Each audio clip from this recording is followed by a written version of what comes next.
पंजाब केसरी में आप सबका स्वागत है। मैं हूं चंद्रशेखर धरनी। इस वक्त नीरज शर्मा कांग्रेस के विधायक हैं एनआईटी फरीदाबाद से। इनसे चर्चा करेंगे। पंडित जी, 3 दिन के सेशन पर, मानसून सेशन पर आपकी टिप्पणी। देखो, समय बहुत कम रहा।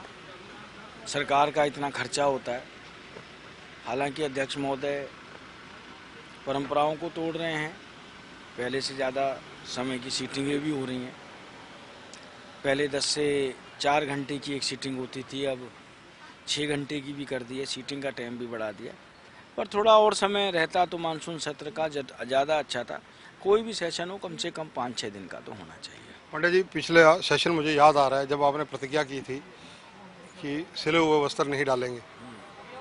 आपने वो प्रतिज्ञा निभाई भी। अल्टीमेटली आपकी वो डिमांड्स का क्या रहा? देखिए, मेरा था कि आप एक चुईया को भी भ्रष्टाचार के उस केस में अंदर कर दोगे। 200 करोड़ का जो बिना काम के घोटाला हो गया, मैं जूते भी पहनूंगा, कपड़े भी पहनूंगा। गिरफ्तार इन्होंने चीफ इंजीनियर को किया, जो पूरे हरियाणा का था, लोकल बॉडी का। और भी हुए, ठेकेदार भी हुआ। पर बड़े दुख के साथ मैं कह रहा हूँ, नगर निगम के खातों से पैसा गया है, रिकवरी 1 रुपए की भी नहीं हुई। और इस जांच में विजिलेंस के पैर बांधे जा रहे हैं। सरकार ने विजिलेंस को परमिशन दी 31 मार्च 2020 की तक की, जबकि 5 अगस्त 2020 को 31 करोड़ रुपए उसी ठेकेदार को एक ही दिन दिए गए।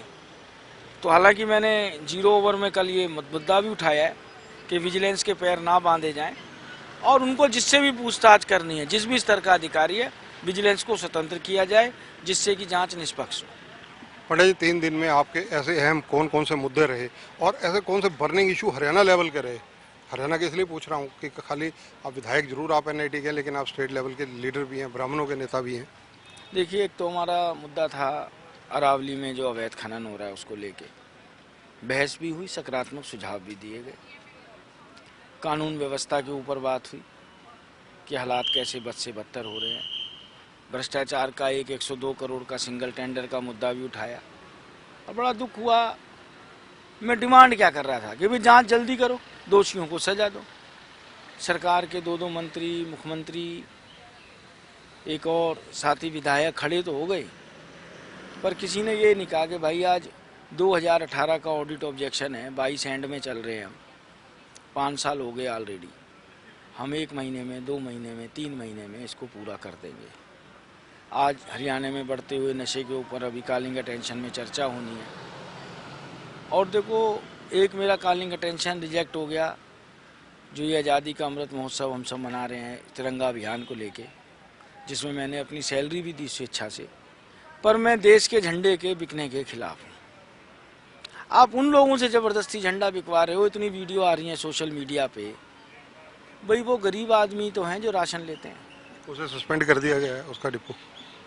नहीं, डिपू सस्पेंड क्यों कर दिया जी? अफसर जबरदस्ती दे रहे हैं उनको झंडे के, रेड क्रॉस के अकाउंट में पैसे जमा कराओ।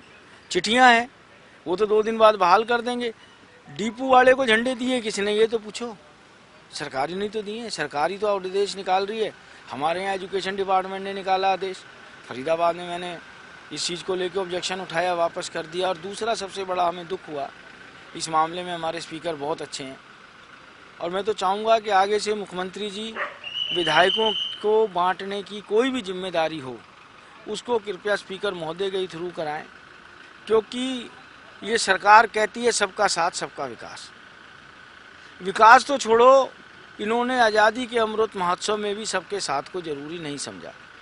78 जगह ध्वजारोहण का प्रोग्राम है, जिसमें से विपक्ष के सिर्फ 3 व्यक्तियों के नाम लिए गए, हुड्डा साहब का, दीपेंद्र जी का, अभय चौटाला जी का। बाकी 29 MLA और हैं कांग्रेस के। एक को भी नहीं कहा कि आप साहब जिला छोड़ो, तहसील छोड़ो, ब्लॉक में ध्वजारोहण कर लेना। जबकि स्पीकर साहब इस मामले में बड़े फेयर हैं। कमेटियां बनती हैं, जिस दल के जो प्रोपोर्शनेट है, अनुपात है, उसके हिसाब से मेंबर रखते हैं। या जैसे हमारा शून्यकाल होता है, उसमें पर्ची डलाई जाती है। अगर जो सरकार ऐसी पद्धति मनाती तो हमें बड़ी खुशी होती दिल से कि आज़ादी के महोत्सव में सरकार ने दिल बड़ा दिखाया, छोटी सोच नहीं रखी, बीजेपी कांग्रेस नहीं करी।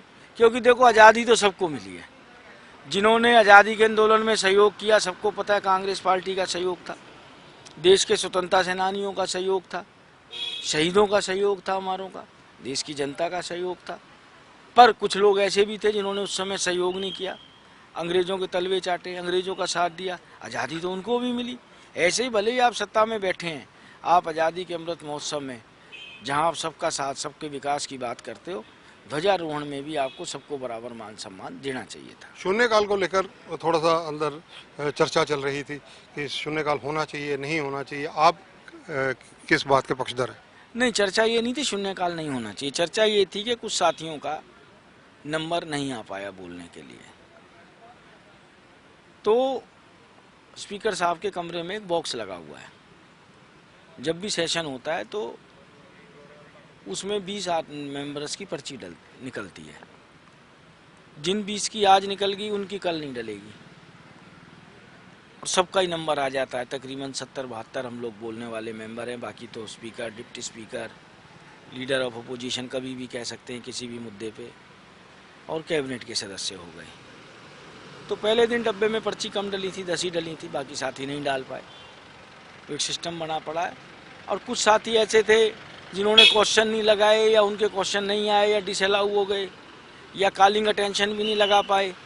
और 0 ओवर 2 दिन हुआ था, तो पहले दिन 10 पर्ची थी, दूसरे दिन 20 पर्ची थी, 30 पर्ची थी। तो बाकी सदस्यों का नंबर 3 दिन में से एक बार भी 1 मिनट के लिए ही नहीं आया। हालांकि सबने, साथियों ने रिक्वेस्ट करी है, हमने भी रिक्वेस्ट करी है स्पीकर साहब से कि थोड़ा सा समय और बढ़ा के हर मेंबर को भले ही 2-2 मिनट का समय दो, जरूर दिया जाए। नीरज जी, सबसे ज्वलंत सवाल, नशा कैसे रुक सकता है? आपका सुझाव क्या सरकार को? देखो, वो मैं कॉलिंग अटेंशन में बोलूँगा अभी विधानसभा में लंच के बाद, सुझाव भी देंगे। जो सरकार की कमजोरियां रही हैं नशा रोकने को लेके, और आप सबको याद होगा अभी पीछे अमित शाह जी आए थे जो उत्तर भारतीय राज्य परिषद की बैठक अटेंड करने, उन्होंने हरियाणा में बढ़ते हुए नशे को लेके विशेष तौर पे चिंता जताई थी। तो जो सब होगा हम कॉलिंग अटेंशन में जरूर बताएंगे। धन्यवाद। तो ये हैं पंडित नीरज शर्मा जी, NIT फरीदाबाद से विधायक हैं। इन्होंने 3 दिन के सेशन के बारे में अपनी प्रतिक्रिया खुलकर हमारे ऑन कैमरा पंजाब केसरी के दर्शकों को दी है। कैमरामैन संजय सिंह के साथ चंद्रशेखर धरनी, पंजाब केसरी TV, चंडीगढ़। हमसे जुड़े रहने के लिए हमारे YouTube चैनल को सब्सक्राइब करें और नई वीडियो की नोटिफिकेशन के लिए बेल आइकॉन को दबाएं। अगर आप ये वीडियो Facebook पर देख रहे हैं तो लाइक जरूर करें और ज्यादा से ज्यादा शेयर करें। धन्यवाद।